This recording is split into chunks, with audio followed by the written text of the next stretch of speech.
हाय दोस्तों, मैं हूँ इस्माइल करखी। हम अल्लामा इकबाल के शिकवा जवाबी शिकवा के सिलसिले में 2 एपिसोड डला चुके हैं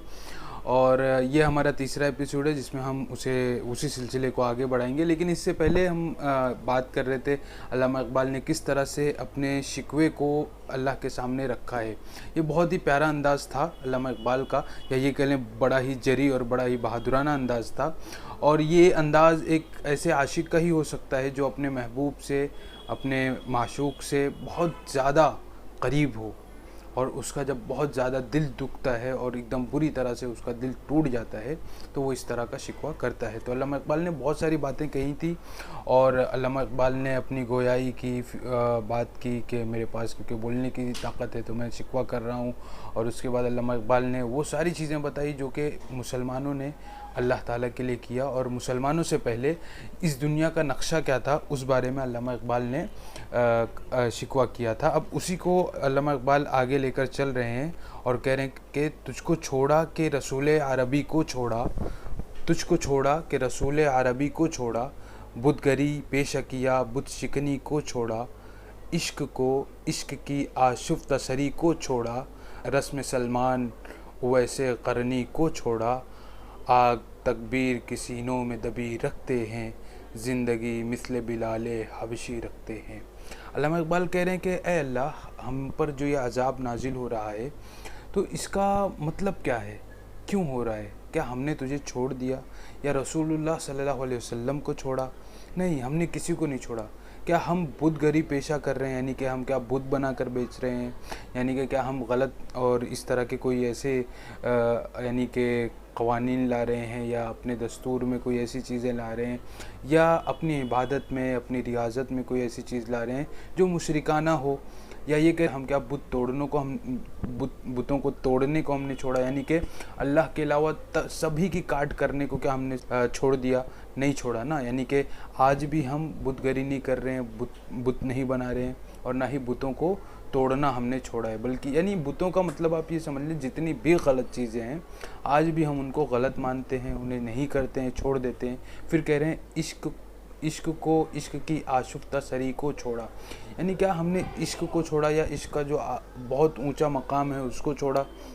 फिर कह रहे हैं रस्म सलमान वैसे करनी को छोड़ा, कह रहे हैं क्या हमने इश्क को छोड़ दिया या इश्क की बहुत अगली मंजिल को छोड़ा, या रस्म सलमान वैसे करनी को छोड़ दिया, यानी कि सहाबा के नक्शे कदम पर क्या हमने चलना छोड़ दिया या ताबईन के नक्शे कदम पर चलना छोड़ दिया। अब कह रहे हैं कि आग तकबीर की सीनों में दबे रखते हैं,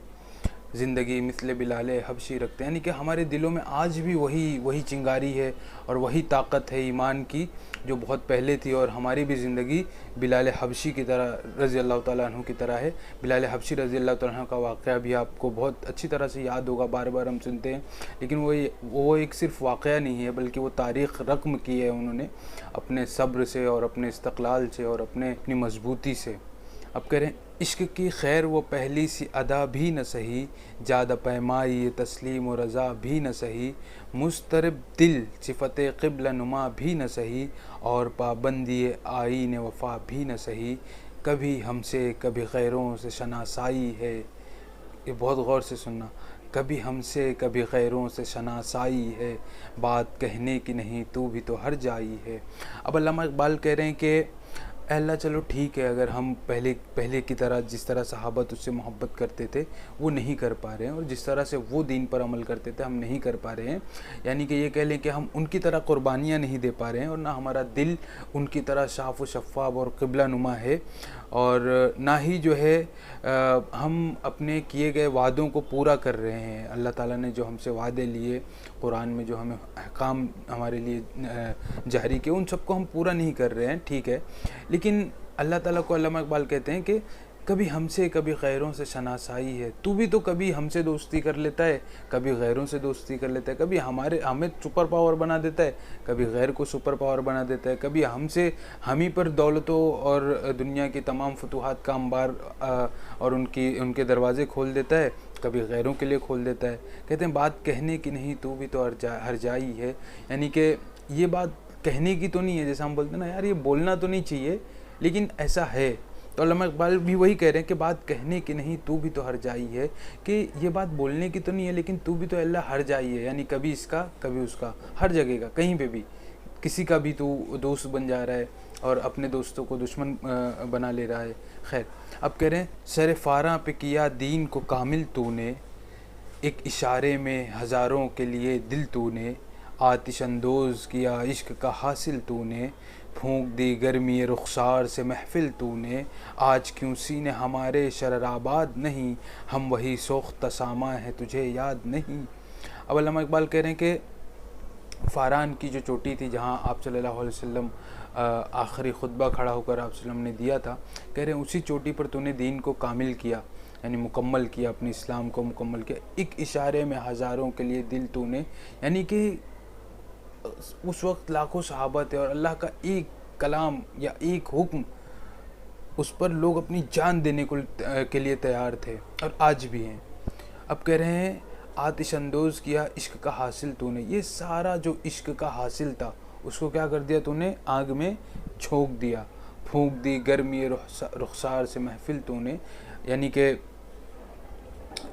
इस महफिल इश्क को तूने एकदम अपने उरूज पर पहुंचा दिया, लोग पागल हो गए, दीवाने हो गए। अब कह रहे हैं कि आज क्यों सीने हमारे शरराबाद नहीं,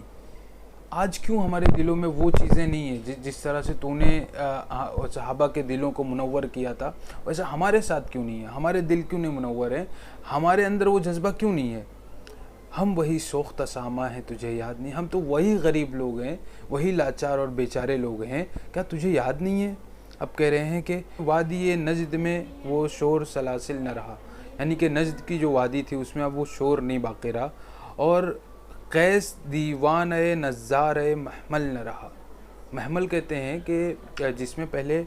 लोग बैठते थे, यानी कि ख़ास तौर से औरतें, ऊँट के कजावा होता था उसका एक, यानी कि घर की तरह या छोटे से कुटिया की तरह बना होता था, जिसको इंडिया में हम कह सकते हैं कि वो डोली की शक्ल का होता है, उसमें आमतौर पर औरतें बैठती हैं, वो पर्दे से ढका हुआ होता है। तो पहले ज़माने में लोग उसी तरह से औरतों को सफ़र कराते थे।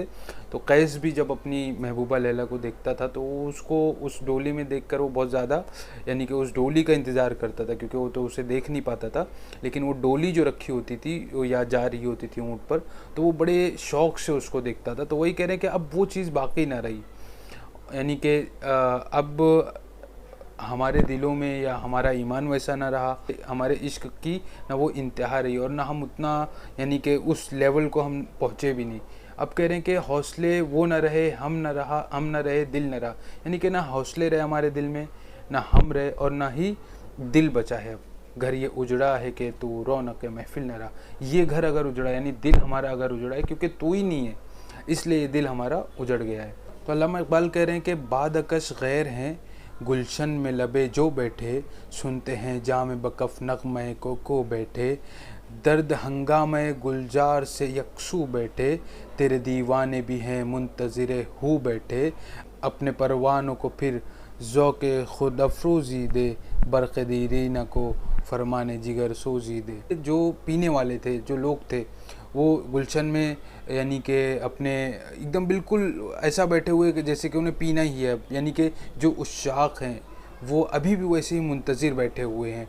यानी कि जो तेरे मानने वाले हैं वो अभी भी वैसे ही मुंतज़िर हैं, बिल्कुल उसी तरह जिस तरह से लोग जाम लेकर हाथ में पीने के लिए लेकर बैठे होते हैं और उसके मुश्ताक़ होते हैं, उसका यानी कि उसका मज़ा, उसका लुत्फ़ वो पहले से ही लेते हैं, जब नाच हो रहा होता है, गाना हो रहा होता है, और जो एक शराबी शराब बैठकर पीने का वो मज़ा लेता है, अभी पिया भी नहीं होता है लेकिन वो शराब का और उस महफिल का भी मज़ा लेता है। तो वो कह रहे हैं कि अल्लामा इकबाल के अभी जो तेरे मानने वाले अल्लाह, वो इसी तरह बैठे हुए हैं इश्क में, तेरे से तेरी मोहब्बत में, और तेरी तरफ से किसी बेहतरीन, यानी कि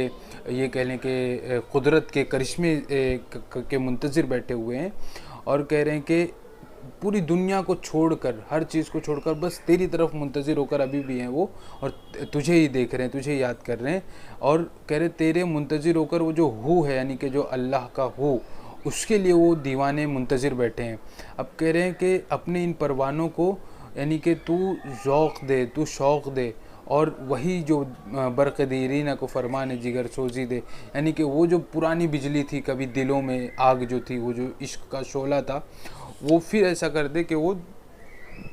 दिल में, यानी कि दिल को वाकई असर करे। वो कह रहे हैं कौम आवार आइना ताब है, फिर सूए हिजाब ले उड़ा बुलबुल बे पर को मजाक़े परवाज़, मुस्तरब बाग के हर गुंचे में है बूए नियाज, तू ज़रा छेड़ तो दे तिश्ने मिज़राब है साज, नग़्मे बेताब है तारों से निकलने के लिए, तूर मुज़तर है इसी आग में जलने के लिए। अब देखें अल्लामा इकबाल फिर अल्लाह ताला से वही कह रहे हैं कि ये जो कौम, यानी कि जो कौम बेकार फिरती है, यानी कि जो दर बदर ठोकर खाती हुई फिरती है, ये फिर से सूए हिजाज की तरफ जो है ये जाना चाहते हैं, यानी कि उसी तरफ हिजाज कहते हैं अरब को, गल्फ़ को, पूरे जज़ीरतुल अरब को। तो अल्लामा इकबाल कह रहे हैं कि यानी कि अल्लामा इकबाल जब सूए हिजाज का तस्करा कर रहे हैं, यानी कि सूए हिजाज की तरफ, इसका मतलब फ़िज़िकल नहीं बल्कि स्पिरिचुअल, यानी कि आप सल्लल्लाहु अलैहि वसल्लम के टाइम जो जिस तरह से मुसलमान थे वहाँ पर, उसी तरह फिर वापस से उसी माहौल में ढलना चाहते हैं। इन मुसलमानों को अल्लामा इकबाल एक ऐसे बुलबुल की तरह तशबीह दे रहे हैं कि जिसके पास पर नहीं है लेकिन शौक़ है। तो इन मुसलमानों का शौक़, यानी कि इन बेकार बेअमल और लाचार मुसलमानों का जो शौक़ है, वो उन्हें उस तरफ ही खींचता है कि किसी तरह हम जो है अपनी पुरानी साख को बहाल कर सकें, यानी कि हम अपना पुराने जिस तरह हमारा जो एक हमारी पहचान थी उसको हम वापस पा सकें। और कह रहे हैं कि हर बाग के हर गुंचे में, यानी कि मुसलमानों के बच्चे बच्चे के अंदर यही चीज़ है कि उनके अंदर वो खुशबू पैदा हो जाए, यानी कि वो ईमान पैदा हो जाए, वो ताज़गी पैदा हो जाए, वो सच्चाई आ जाए। कह रहे हैं कि बस खाली देर इतनी कि तू थोड़ा चाह जा, थोड़ा सा चाह ले, तेरी बस थोड़ी सी चाहत होगी, ये हो जाएगा। कह रहे हैं नग़्मे बेताब है तारों से निकलने के लिए, यानी कि जो एक साज़ है, जो म्यूज़िक है, वो निकलना चाहती है। वो मतलब ये कह लें कि आप एक गिटार होता है, तो गिटार की जो साउंड होती है वो अपने यानी कि उससे बाहर निकलने के लिए बेताब है। यानी कि मुसलमान अपने इस बुरी हालत से बहुत, यानी कि अच्छा बन के निकलना चाह रहे हैं, अच्छा बन के निकलना चाह रहे हैं। और कह रहे हैं कि तूर मुस्तर है इसी आग में जलने के लिए। तूर जिस पर हज़रत मूसा अलैहिस्सलाम अल्लाह ताला को देखने की ख्वाहिश कर रहे थे, लेकिन अल्लाह ने उस पर अपना एक नूर खाली जो है नाजिल किया और वो जलकर भस्म हो गया। तो अल्लामा इकबाल कह रहे हैं आज भी तूर जो है बहुत परेशान है, बहुत मुस्तर है कि वो वापस जले, क्योंकि मोहब्बत में जितना जला जाता है मोहब्बत और निखरती है। मुश्किलें उम्मत मरहूम की आसा कर दे, मोरे बे माया को हमदोश सुलेमा कर दे, जिनसे नायाब मोहब्बत को फिर अर्ज़ा कर दे, हिंद के देर नशीनों को मुसलमान कर दे। अब अल्लामा इकबाल जो है दुआ मांग रहे हैं अल्लाह ताला से, अल्लाह हमारी जो इस उम्मत मुसलमान की जो मुश्किलें हैं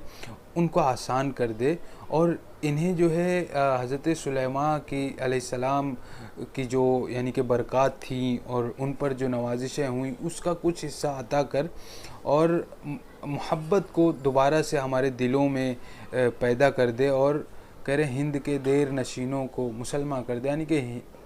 हिंदुस्तान के मुसलमानों को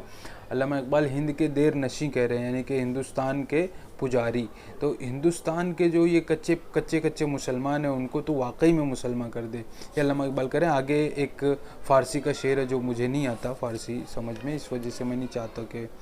ये मैं अपनी तरफ से कोई इसका तर्जुमा करूं। आगे ये है कि अल्लामा इकबाल कह रहे हैं बुए गुल ले गई बैरून चमन राज चमन, क्या क़यामत है कि खुद फूल हैं ग़म्माज़ चमन, अहद गुल ख़त्म हुआ टूट गया साज चमन, उड़ गए डालियों से रम्ज़ महे परवाज़ चमन, एक बुलबुल है कि है महव तरन्नुम अब तक, इसके सीने में है नग़मों का तलातुम अब तक। बहुत ज़बरदस्त बात अल्लामा इकबाल अपने ख़ुद के बारे में कह रहे हैं। तो बहुत ही वाकई ये एक शायर ही कह सकता है कि बुए गुल ले गई बैरून चमन राज चमन, खुशबू जो होती है वो गुलशन के बाहर अपनी ख़बर लेके चली गई, राज लेकर चली गई, यानी कि इस बाग में कौन कौन से फूल हैं इसका जो राज था ये कौन लेकर गया, बल्कि खुशबू ही खुद लेकर गई। ठीक है, क्या क़यामत है कि खुद फूल हैं ग़म्माज़ चमन, यानी कि ये क्या बात हुई कि मतलब फूल जो हैं वो खुद राजदार नहीं है, बल्कि वो अपने राज को बाहर कर रहे हैं, यानी कि राज फाश कर रहे हैं। फूल की जो खुशबू है वो खुद बता रही है कि ये कौन सा फूल है। तो ये राज नहीं रख पा रहे हैं फूल खुद को, और कह रहे हैं कि अहद गुल ख़त्म हुआ, टूट गया साज चमन। अब फूलों का ज़माना ख़त्म हो गया, और जो साज था, जो म्यूज़िक थी, और ये जो चमन, जो बाग का जो एक सुर था, ताल थी, ये सब टूट गए। उड़ गए डालियों से जमजमाए परवाज़ चमन, यानी कि डालियों से सारे परिंदे उड़ चुके हैं अब। एक लेकिन अल्लामा इकबाल कह रहे एक बुलबुल है कि है महव तरन्नुम अब तक, यानी एक ही बंदा है जो अभी तक बोल रहा है। उसके सीने में है नगमों का तलातुम अब तक, उसके सीनों में तूफ़ान है नगमों का, म्यूज़िक का, दर्द का। अब अल्लामा इकबाल कह रहे हैं कि कमरियाँ शाख सनूबर से गुरेज़ां भी हुई, पत्तियाँ फूल की झड़झड़ के परेशान भी हुई, वो पुरानी रविशें बाग की वीरां भी हुई, डालियाँ पैरहने बर्ग से उरियाँ भी हुई, क़ैद मौसम से तबीयत रही आज़ाद इसकी, काश गुलशन में समझता कोई फरियाद इसकी। अल्लामा इकबाल ख़ुद के बारे में कह रहे हैं कि मेरा ये शिकवा सुनकर, मैं इसका सिर्फ आपको यानी कि मफ़हूम बता रहा हूँ कि मेरा ये शिकवा सुनकर जो मेरे अपने हैं वो ख़ुद बिल्कुल मुझ पर बरहम हो गए, गुरेज़ां हुए, मुझसे परेशान हुए। पत्तियाँ फूल की झड़झड़ के परेशान भी हुई, यानी कि मुसलमान जो है वो इसे सुनकर जो है ना वो एकदम बिल्कुल हैरान रह गए। वो पुरानी रविशें बाग की वीरां भी हुई, वो पुरानी जो रविश थी वो बाग की वीरां भी हो गई। नहीं कि पुराना जो मुसलमानों का दौर था वो तो खैर खाली हो ही गया है, और कह रहे हैं कि जो कुछ डालियाँ बची हुई थी उनके पत्ते भी झड़ चुके हैं। डालियाँ पैरहने बर्ग से उरियाँ भी हुई, यानी कि डालियाँ जो है वो पत्तों के लिबास से उरियाँ भी हो गई, यानी कि न्यूड हो गई पत्तियाँ, यानी कि अब कुछ रहा ही नहीं मुसलमानों के पास। कह रहे हैं क़ैद मौसम से तबीयत रही आज़ाद उसकी, काश गुलशन में समझता कोई फरियाद। बस एक ही बंदा था, तो काश कह रहे हैं कि जो मतलब मौसम से एकदम अलग था, यानी कि मौसम कुछ भी हो, पतझड़ हो, बहार हो, कुछ हो, उससे कोई फ़र्क नहीं पड़ता था। वो अपनी फरियाद करता रहा। अल्लामा इकबाल कह रहे काश गुलशन में समझता कोई फरियाद उसकी। अब इस नज़म के ये जो आखिरी दो मुसद्दस हैं, दो हिस्से हैं, उसमें अल्लामा इकबाल ने जो बात कही है वाकई आपका दिल छू लेगी। इसमें अल्लामा इकबाल कह रहे हैं कि लुत्फ़ मरने में है बाकी न मज़ा जीने में, कुछ मज़ा है तो यही खून जिगर पीने में, कितने बेताब हैं जौहर मेरे आईने में, किस कदर जलवे तड़पते हैं मेरे सीने में, इस गुलिस्तां में मगर देखने वाले ही नहीं, दाग जो सीने में रखते हों वो लाले ही नहीं, दाग जो सीनों में रखते हों वो लाले ही नहीं। मतलब ये हुआ कि अब न जीने में कोई मज़ा बाकी है, न मरने का कोई मज़ा है। अगर कुछ मज़ा है तो इसी ज़ख्म के दर्द में मज़ा है। बार बार ये जो ज़ख्म लग रहा है दिल पर, और ये जो कुछ हमारे ऊपर बीत रही है, उसी को बार बार रिपीट करने में मज़ा आता है। कहते हैं मेरे सीनों में कितनी सारी ऐसी बातें, जौहर हैं, इतने सारे ऐसे ख़जाने हैं जो बेताब हैं बाहर निकलने के लिए। और कह रहे मेरे सीनों में जो जलवे तड़प रहे हैं उनका आप तसव्वुर भी नहीं कर सकते। लेकिन फिर अल्लामा इकबाल कह रहे हैं इस गुलिस्तां में मगर देखने वाले ही नहीं, मुसलमानों में लेकिन इसको कोई समझने वाला ही नहीं है। पूरी कौम सो रही है, कोई नहीं समझ रहा है। दाग जो सीने में रखते हों लाले ही नहीं, यानी कि ये लोग ऐसे हैं ही नहीं कि जिनके दिल में दर्द हो। तो जब दर्द होगा तो ही दर्द को समझेंगे, यानी कि सारी उम्मत सो चुकी है। अब आखिरी बंद में अल्लामा इकबाल कह रहे हैं कि चाक इस बुलबुल तन्हा की नवासे दिल हूँ, जागने वाले इसी बांगे दिरा से दिल हूँ, यानी फिर ज़िंदा नए अहद वफा से दिल हूँ, फिर इसी बादे देरी न के प्यासे दिल हूँ। अजमी खुम है तो क्या मैं तो हिजाज़ी है मेरी, नगमा हिंदी है तो क्या लय तो हिजाज़ी है मेरी। अल्लामा इकबाल क्या बात कह रहे हैं। मैं एकदम आखिरी मतलब 2 शेर का तर्जुमा करता हूँ। उसमें कह रहे हैं कि मैं ये जो कुछ भी कह रहा हूँ अपने दिल को किरची किरची करके, और इस तरह से शोर मचा के, ढिंढोरा पीट के, और एक यानी कि एक नए अहद में नए जो है अहद वफ़ा का जो अभी नया दौर शुरू हुआ है उसमें एक अपना अलग ही अंदाज़ लेकर आया हूँ, या फिर ये कह लें कि वो जो पुराना जो अंदाज़ था उसके हिसाब से मैं बात कर रहा हूँ। लेकिन कह रहे मैं कुछ भी हूँ, अजमी खुम है तो क्या मैं तो हिजाज़ी है मेरी। तो क्या हुआ कि अगर मैं आजमी प्याला हूँ लेकिन जो अंदर शराब है वो तो अरबी है, वो तो इस्लामी है, वो तो मुसलमान या अहले इस्लाम की है, अहले ईमान की है। कह रहे नगमा हिंदी है तो क्या, लय तो हिजाज़ी है मेरी। अगरचे मैं ये हिंदी में बात कर रहा हूँ, हिंदुस्तानी लैंग्वेज में बात कर रहा हूँ, उससे कोई फ़र्क नहीं पड़ता। मेरा जो पैगाम है वो तो असल क्या है, हिजाज़ी है, वो अरबी है, वो यानी कि इस्लामी है। तो अल्लामा इक़बाल ने बहुत ही यानी अपना वाकई बहुत ही बेहतरीन अंदाज में अपना शिकवा पेश किया है। अब हम इसके अगले सीरीज़ इंशाअल्लाह जवाब शिकवा की लाएंगे और आपसे दरख्वास्त करेंगे कि इसे ज़्यादा से ज़्यादा लोगों तक पहुँचाएँ, इसे शेयर करें। अस्सलामु अलैकुम वरहमतुल्लाह।